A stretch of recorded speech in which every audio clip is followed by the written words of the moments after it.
nggak usah di adjust ya kan, caranya gampang, matiin dulu,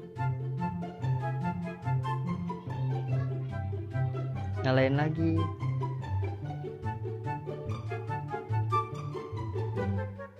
sabar.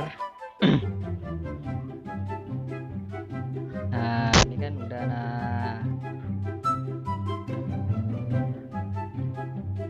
udah bisa di adjust itu.